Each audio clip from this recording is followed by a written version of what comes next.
Hello and welcome back, Eddie Radosovich, George Stoya here from the SoonerScoop.com studios. Josh McCuistion back down in Houston HQ studios. And gentlemen, good welcome to game week. It is game week. It is a Sunday. Everything's going to be a little bit, I guess, kind of weird this week with the Friday kickoff coming up in Norman. Going to be talking to Brent Venables on Monday. Going to be talking to some players on Monday as well. But obviously, they're out onto the practice field today to start game week, which is kind of crazy that we have already arrived to the first I'm pumped. week I don't know of the about you. season. Yeah. The whole Georgia Tech Florida State game. Yeah, what a disaster. What a disaster for Florida State, but what a great game. Yeah, to it start was. off the college football season like that was, and then the SMU Nevada game delivered. Oh, I mean, what a bunch of scumbags SMU are. I know. Welcome to the ACC. You just absolutely laid an egg in Reno, and I guess the same could be said for Florida State over in Dublin. That was not so much from DJ Ukulele. That was awful. They didn't cover it, Kerry. That's what all we care about in the SMU in Nevada world. So they did lay an egg.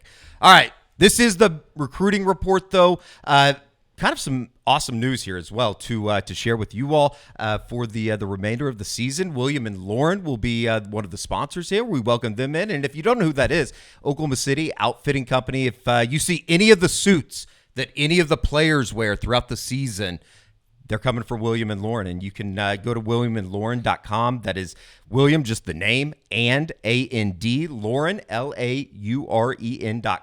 And really excited to have them aboard here with SoonerScoop.com, here on the SoonerScoop.com recruiting reports. And, you saw Danny and Billy and Jackson. They wore the William and Lauren suits down in SEC Media Day, and I know they caught a lot of attention. Yeah, really nice. Yeah, I think Danny actually, you can get them customized there. They do a really good job with custom suits, and I know Danny had his custom, I think with his dog on the inside of it, but I actually need a new suit, so maybe I should go over there and get a suit. Absolutely. I've been to 7 weddings this summer. So. That would have been a nice thing to have before the wedding extravaganzas. I wore the same suit for all 7 weddings. I probably need to mix it up a little bit. Go get a second one. I think we all three need to get some new suits. Maybe we could wear those out into the airports and all that kind of stuff when we're traveling. Would fit right in the SEC. Absolutely, need to. Seersucker all the way. All right, Josh, let's go all the way back to Wednesday. We were down at Louisville High School for the commitment ceremony of Michael Fasusi, and I'm sure as anybody that has watched the channel, watched our instant reaction from Louisville High School, it was just a really, really good day for Bill Beatenbow and the Oklahoma Sooners. Yeah, Eddie, as bad a day as it was for you and just uploading videos and the problems you Everything had to was going it was too perfect. That good of a day for Bill. Yeah, exactly. Like there had to be balance to it. So, but yeah, guys, I mean, I know that people have heard us talk about Michael Fasusi forever, and you just look at the situation, guys. This is a win that is big, not just because of his talent, not because of all these other things. OU needed this. They needed this to happen. They needed to go, not just, they got a 5-star and kind of, one of those guys where, okay, some other classes filled up or whatever. This was just a win. Oklahoma went into Texas and beat Texas, beat A&M, beat all these schools that have, in recent years, at the last minute have stung Oklahoma a couple times here. But, going even to Missouri that was involved for a long time with Michael Fasusi. So this is big for OU, and I think it says a lot for Oklahoma growing into the space, growing into this is how they're going to have to recruit offensive linemen. These are the things they're going to have to do. And I do think that as time goes on, if let's say Ryan Foje, Michael Fasusi, whoever it may be, say they become that top 10 type pick, well, then you really start having those conversations where guys maybe are giving Bill Beatenbow a little discount to come play at Oklahoma. It was something they talked about for years at Alabama, the Saban discount. Like guys with the NIL money would be a little more willing to take a cut because they knew the level of coaching and development they were going to get. Maybe that happens here. Now, again, that's all down the road. We understand. But this is huge for Oklahoma because they have that kind of guy that they can pin their hopes on. And Eddie, like you saw, and as a kid I've come to know pretty well through the last year and a half or 2 years, Michael is not the kind of guy where Bill's going to have to stay on him about work ethic or the things he needs to do. This is a very mature guy with a lot of talent. Josh, pretty big week. I mean, I think, was it the next day that Creed Humphrey got paid the most of any NFL? And then, of course, you have 72 mil, 50 guaranteed with the 4-year extension with the Chiefs. Great week for Bill Bedenbaugh. I saw the stat out there. I think, Josh, you quote tweeted it. It was about, I think all of OU's offensive linemen in the NFL make more money than every single player that's from the University of Texas that's in the NFL or something like that. But that's Josh, just Bill's linemen. That's not even that's Trent and Lane Johnson and all the other guys. It's a nuts number. That's crazy. So huge week for Bill Bedenbaugh. I did want to ask you, Josh. Obviously with Michael committed, that's huge, and he doesn't strike me as somebody that this is like gonna change come signing day or something. But is this something that you got to stay on top of him, continue to recruit him because of how high profile he is? Absolutely. I mean, because and Mike even acknowledged it. He goes, "I know nobody's going away. I know this isn't going to stop. They're going to stay on him. They're going to stay in his ear and do all they can to try and just come to campus for a visit," because that's the stuff we talk about. That's the unique situation that Oklahoma's kind of put themselves in, that these schools know if they can get that player to come to campus, it forces Oklahoma to kind of be like, we don't consider you committed anymore. Like it almost forces Oklahoma to have to take a step that the player's not ready to take. So I think that's one of these deals where there's a line that these schools are going to try to push them toward. And now I will say, I know that sounds alarming. Mike's a very thought out guy, very considered in how he made this decision. He talked about it, I think, at the moment of his decision to go, he said something about playing for the best offensive line coach in the country. That kind of opinion's not going to change. Like that's not going to be a thing where, the guys that recruited me for 2 years, I suddenly remember they're better. Like that's not the way that works. So I really think it'll be okay. Now Oklahoma goes out and fires 6-6 and it looks really bad. You never know. I mean, it's kind of like 2 years ago. Things can get kind of crazy in those situations. But if Oklahoma goes out, plays like we think they can, and has just a solid year, I think Oklahoma fans should feel really good about Michael Fasusi and kind of where he's at. The number that you guys were talking about, it's about 110 million and 0.4 is, I guess, what you could say, 110 million, 0.4 for Bill Bedenbaugh offensive line players in the NFL. All former Texas players right now is just under 110 million. It's 109 million, 0.8. So just it's a mind-blowing number, but obviously really good news for Creed Humphrey. Now with the 4 in, Josh, in the offensive line class, 2025 offensive line class, Darius Afalava, who got his season started. I saw you retweeted something about his opening or a season opener on Friday night. And then obviously Owen Hollenbeck, Ryan Foje, and Michael Fasusi. The conversation lends to the idea of, could there be a 5th guy in here? And, Steve Wiltfong on the On3 stream of Michael Fasusi's commitment ceremony, he'd kind of indicated, and then you followed up on Friday in the Sooner Scoop, which you can catch every Friday on Soonerscoop.com with a little bit of an insight into the recruiting scene for Oklahoma. Andrew Babalo, is there something there that maybe here previously in the I guess preceding weeks that we didn't think was there? Because I think a lot of people felt like he's going to be ending up at Michigan, or maybe the RPMs headed out to Stanford. It seems like Oklahoma, though, their name keeps coming up for Andrew Babalo, the other 5-star offensive lineman. Yeah, Oklahoma's like just kind of laying in the weeds, kind of Eddie style. Somebody's on campus, like Eddie's got a video camera. That's what OU feels like in this situation. I know everybody's talking about Stanford. I've told you guys for a couple of months, I don't believe it. If he picks Stanford, fine. I don't think that's what he's going to do. Ultimately, I've got a feeling this comes down to Oklahoma and Michigan. That's just kind of where I'm at right now. My guess is still Michigan. Like I know that sounds great, and then I'm like, but here's the punch in the gut. I think it's going to be Michigan, and that may be aided by the fact that Oklahoma just landed Michael Fasusi, because guys, I don't think there's any problem. Like I know talking to Mike a little bit, talking to some people that have, had conversations with him over the last, 96 hours or whatever it may be now, there's been a very real Mike wants Andrew Babalola in this class. Like he sees it that way. And I think that's really positive. And I think that's been voiced to Andrew Babalola. Like they all know it's all good. Like, hey, just come in, compete, whatever it may be. But at the same time, Andrew Babalola knows, hey, even if all 3 of us pan out, Ryan Foje, Michael Fasusi, and himself, someone's playing guard. I mean, that's the only way that's going to work. There's no mathematical answer that changes that. So I don't think, and I don't want to make it like, oh, he's afraid of competition. That's not at all what I'm saying. I'm just saying he is a guy that understands he can go to Michigan, get great coaching, play, just the same as Oklahoma, very, very high level offensive line production from that program as well. So I think that may be, maybe OU's kind of surging here a little bit, but it may trip them up in the end. That's kind of my read. But I know talking to some people, there's a lot of thought of like, he's just confused right now. Like it kind of, he'll get almost to where he's ready to make a decision, and then he kind of pulls back again. So I don't know what his timeline is exactly. I think it's kind of up in the air. But again, anybody riding off Oklahoma because of Michael Fasusi and Ryan Foje, that's just mistaken. They are absolutely in the thick of this. So there's no commitment date set yet, right?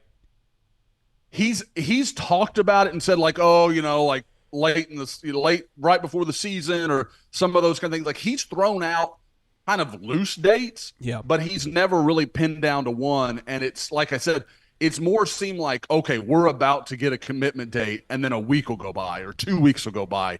And you're like, okay, I don't know why there's this delay. But like I said, talking to a couple people, it sounds like every time he's about ready to, the math changes. Kind of, Oklahoma gets Michael Fasusi, Michigan starts to come on, like whatever it may be. There's always some little tweak in how he's seeing things. And again, another really mature, really, really bright kid that is just weighing out everything and trying to make sure he makes a good, sound decision. And I don't think there's any question that he will. Like I said, he is a very sharp kid when you talk to him. Sounds like something that, we'll obviously be following here over the next couple of weeks. And it would be a great reason to join SoonerScoop.com. And obviously we have the great promo right now for you guys out there in the YouTube world.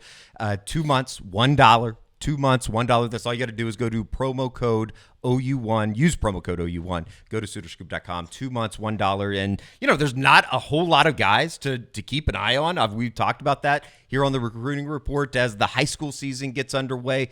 There was a commitment. It's not so much good news for Oklahoma. There was a commitment over the weekend, though, on Saturday, and I don't know any other way to say it, and I think that it's a question that we've gotten a lot on the board. We've gotten a lot on the Twitter sphere as well, just in terms of Jonah Williams making his commitment to Texas over the weekend, the safety out of Galveston Bowl High School. And Josh, he was a guy that we had talked about here over the last couple months, it seemed like, and then really over the last month and a half, it had really died down. I guess the initial question, or just the question, is what the hell happened there with Oklahoma and Jonah Williams, who ends up in Austin? Guys, for those that don't know, I live about 25, 30 minutes from Galveston. I was literally in Galveston proper yesterday and was not at the Jonah Williams announcement. Like, if you would have told me that 6 months ago, no way I'm believing that situation. Like, I thought I would be there because I thought, regardless of what the answer was going to be, Oklahoma was going to be there right till the end. This is a tough one to read because it feels like it was kind of just the way the wind was blowing at various points in his recruitment. Because, you would see, again, when I put in the prediction for Jonah, I think that was kind of around Valentine's Day, somewhere in there, like late January, early February. I can't remember exactly when that was. But when I put that in, I had a lot of reason to believe that and a lot of confidence in it. And I know Texas was hearing the same. Like, Texas was like, he's about to commit to Oklahoma. Like, that was very much the belief.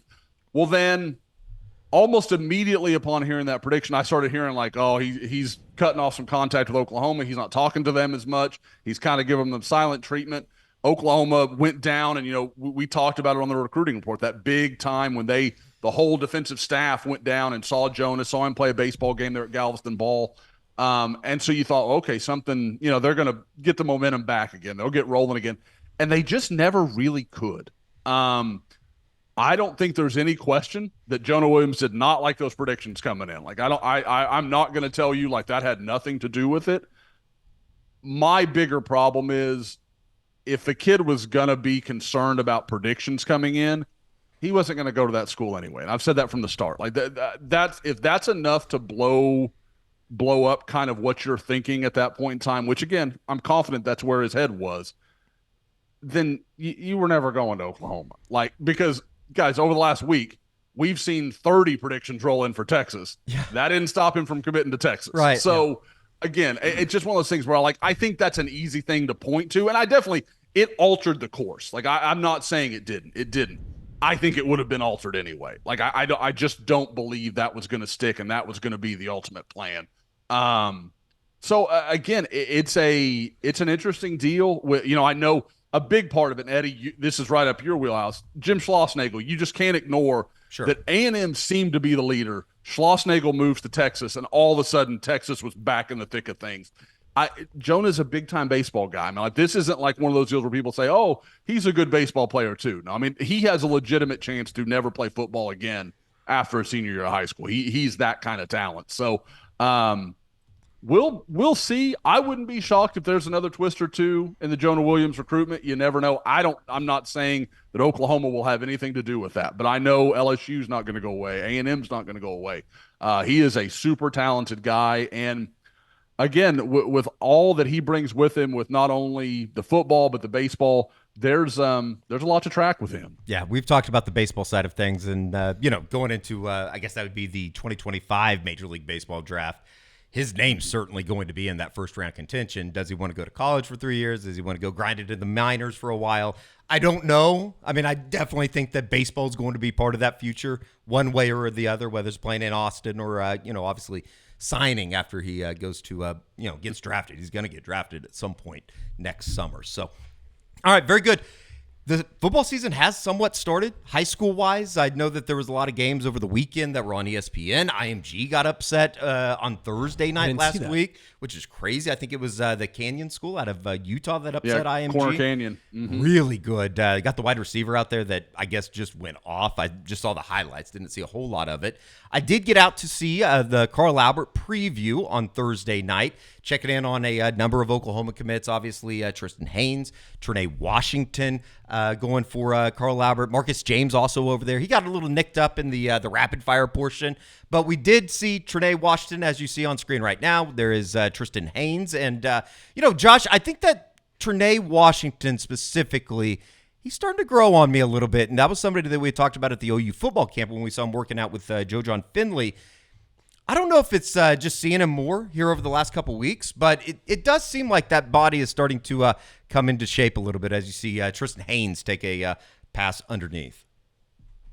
Well, I think you're starting to see really almost a mentality. Like for Trinae, he's accepting, I'm a tight end. I'm going to be a tight end. Like I think for a while he kind of fought that idea. Like, we see it all the time. And guys, perfect example that OU fans will well remember is Mark Andrews. Mark Andrews did not want to be labeled a tight end. He did not like that. He was not for it. Now he's one of the best tight ends in the world.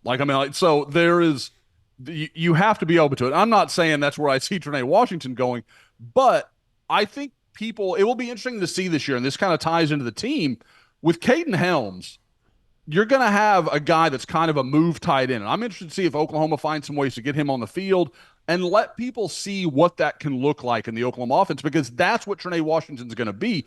I think people are looking at him and saying, well, he can't play inline tight end. That's not the expectation. That's not what anybody's thinking about when they look at him. It's like, oh, he's going to have to stand up and, block 270-pound DNs. That's not the plan. That's not what they're doing with him. So, again, I think people have to adjust their idea of him a little bit. But as they do, again, Trinae Washington has a use. Like, he can be a quality player. It's just going to be a little more unique and not a guy that you can just see when they kick off Friday night against Temple. You may not see a guy in the exact role where they kind of have Trinae Washington earmarked.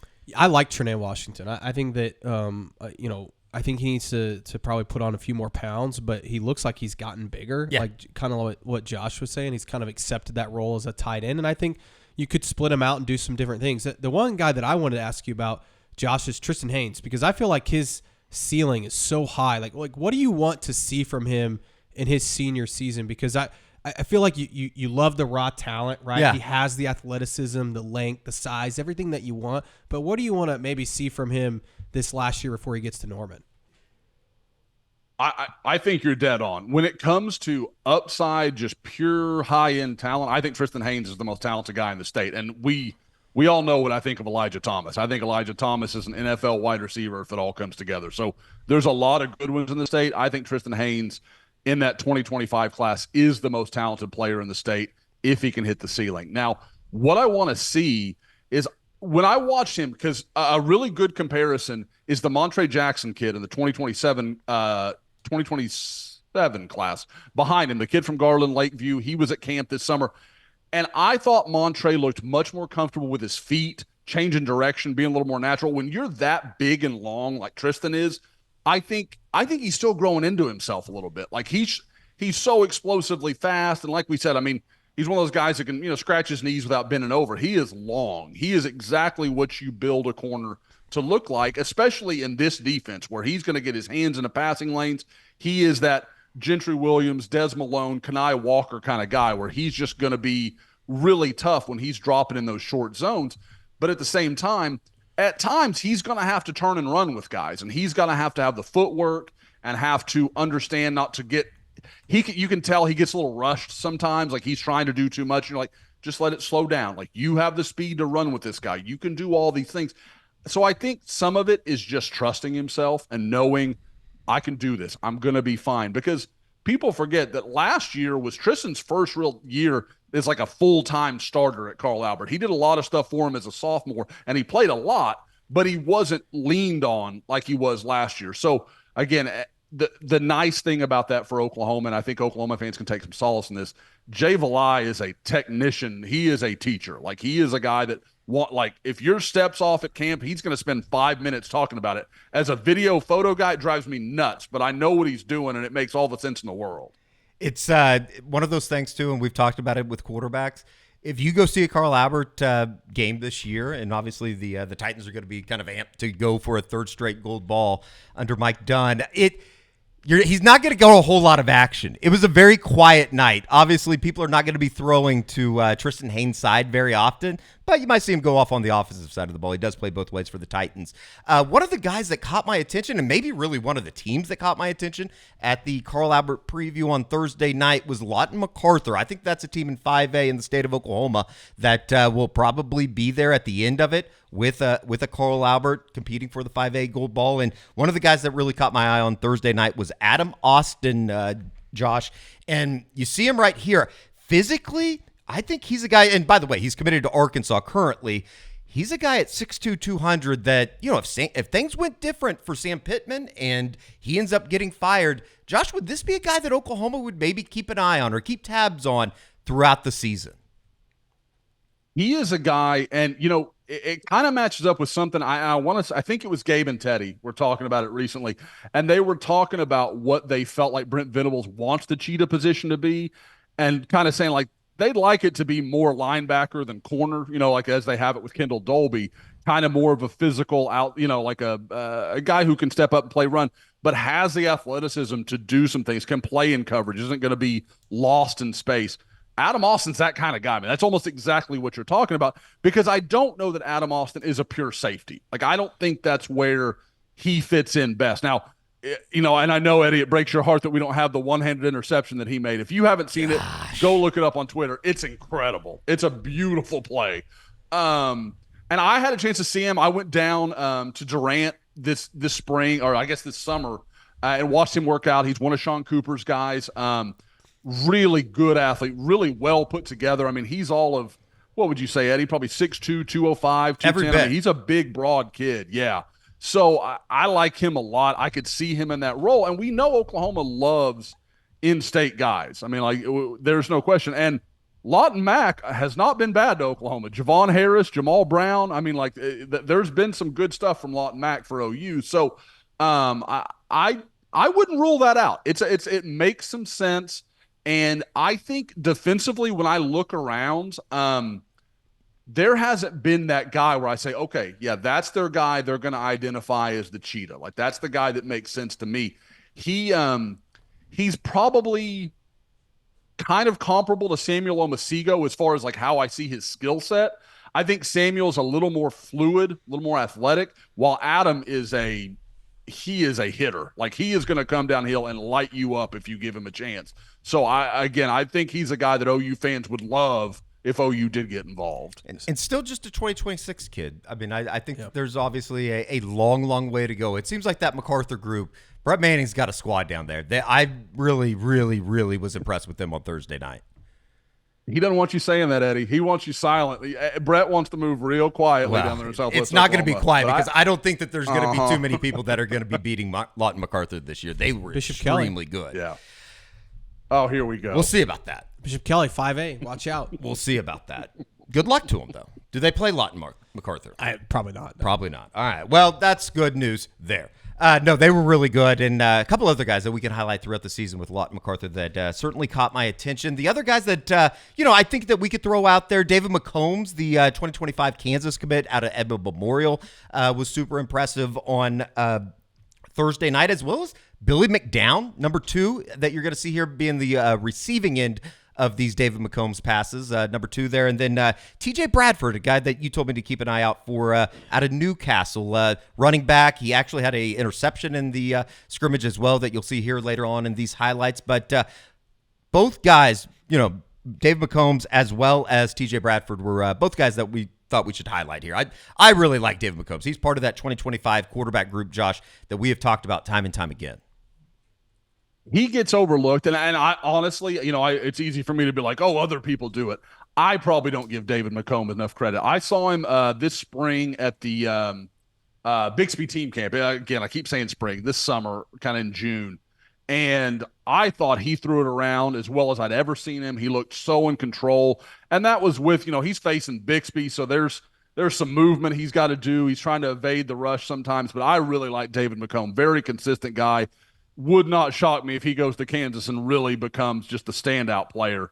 TJ Bradford's a guy that Newcastle head coach Jeff Brickman, a guy that I've known, he coached Casey Thompson, he Kendall, you go back. I mean, he's got a lot of connection to Southmore when Southmore was really rolling. And TJ Bradford's a guy he's been excited about since literally before he played his first game as a freshman. They think he's going to be a really good player. This is honestly, I watched some of what you put up, Eddie, and this is really my first time to get to see him, even though Jeff's been telling me about him for years. I've watched his huddle and that kind of stuff, but just looking at him, I mean, I like the length, I like the size, and that looks like a guy that was kind of around the ball all night. Yeah, and he plays a little bit bigger than I think that he's listed at. Mm-hmm. I know that where's he been offered from? 2026 kid, he does not currently have any offers. Oh, really? Yeah. No, but I think that, you get this 2026 tape out and you make plays like this repeatedly on Friday nights. Yeah. This interception, I think he's going to be fine. It is going to be a little bit interesting to see, Josh. Is he a running back or is he a cornerback? Because he's listed at 6'1", 170. I think he's a little bit maybe smaller than that. He doesn't look that tall. But he plays a little bit bigger than that. Yeah. So we'll see. Yeah. What's interesting is he's the son of a Oklahoma State defensive back. His dad played at OSU. Yeah, and I think he's on staff with Newcastle as well.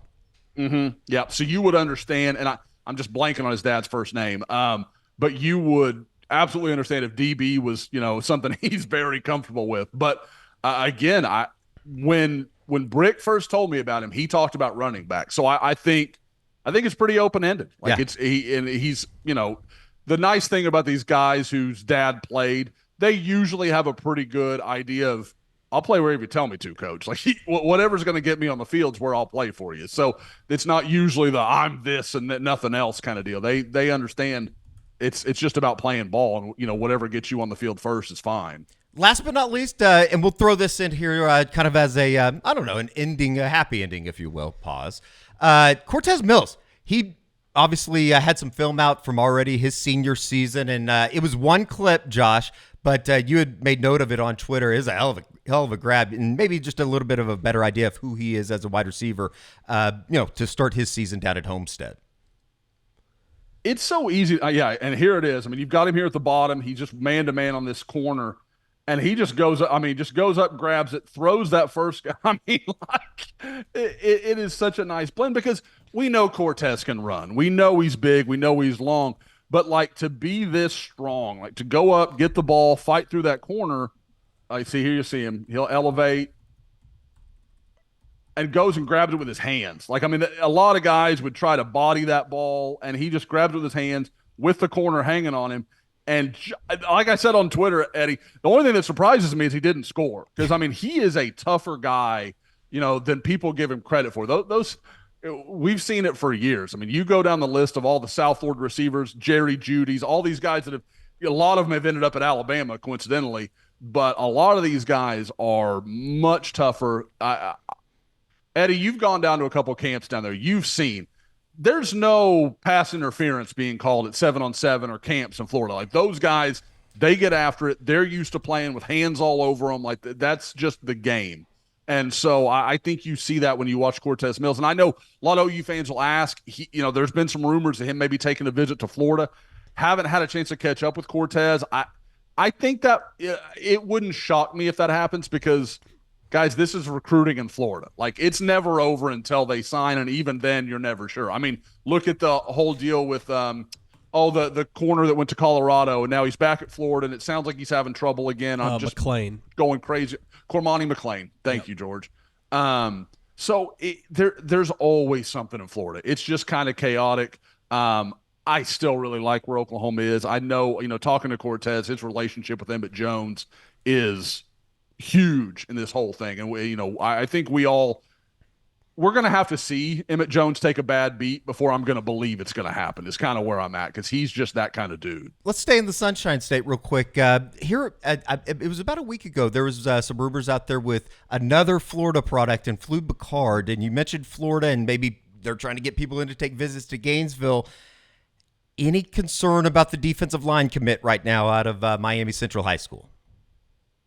Again, this is you're talking about a Todd Bates guy. Todd is a relationship builder, and I know that's one of the things you can say for Oklahoma. They lay out this whole deal. These guys know the score when they commit. So to me, I think these guys sometimes get bored. Like they just want to give you a different answer and say something, and they don't want to say no. We will see. I certainly wouldn't rule anything out. Probably the best thing I would say for OU fans, if there's a school he's going to be looking at, have it be Florida. That's fine. Mario Cristobal, I mean, it's right there in Miami. Like that's always going to be dangerous. Florida State, yesterday aside, they've obviously Mike Norvell's really, really good. Florida, okay, take that trip. He may not be, Billy Napier may not have a job in November. So I just wouldn't. I don't think I'd get too wound up about that. It's even if I'm Oklahoma, I'm like, okay, like we can live with that. Don't go visit Alabama. I mean, that's a concern. We don't want that. But Florida, we probably look the other way a little bit on that. So again, do I think there's anything that's immediately concerning? No.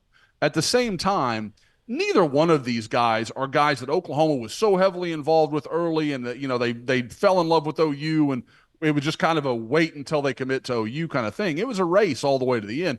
So you don't ever want to think, oh, the lead's too big, anything like that. It's all in play, but there's nothing I've heard that says, okay, this is immediate danger. Oklahoma's in real trouble here. All right, very good. We roll into week number 1 here for the Oklahoma Sooners, obviously opening the season on Friday evening here in Norman, 6:30 kickoff. We'll talk to Brent Venables tomorrow. 11:30. Anything that you expect to come out of that? I know that the injury situation would probably be question number 1 going into the season opener, just who's in, who's out. Yeah, I think we'll also probably get a depth chart. Sure. I'm sure sometime Monday morning, which will be, everybody loves to dissect that. And then just hear from Brent on, who's going to be available, which we'll see if Brent actually tells us who's going to be available. But should be good. I'm looking forward to it. Particularly the center position. Is Branson Hickman going to be available? Right tackle. Is Jake Taylor going to be able to play? I don't know. So I think all of that we should hear pretty soon. And I think this week's going to go by quick. It's already a short week, but I think it's going to go by really, really quick, and it's going to be Friday before we know it. I'm excited. It's going to be fun. It's going to be fun. Josh, we appreciate it. We will catch up with you again here, obviously throughout the week on the Unofficial 40 and roll into game number 1. And you're more than welcomed if you want to join us on Friday night for the Eskridge Lexus postgame show. It's going to be a joyous occasion to get back into the studio for a postgame. No F-bombs this year. That's my promise. No F-bombs on the postgame pod. That's disappointing. I'm just gonna say that's not what I want from you, George. I want the real thing. The good thing is I break a lot of promises. Okay, well, that's good. That's good.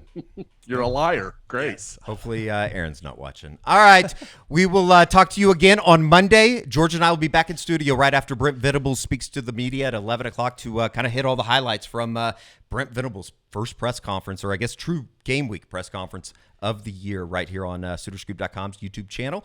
For Josh, George, I'm Eddie. We'll talk to you on Monday.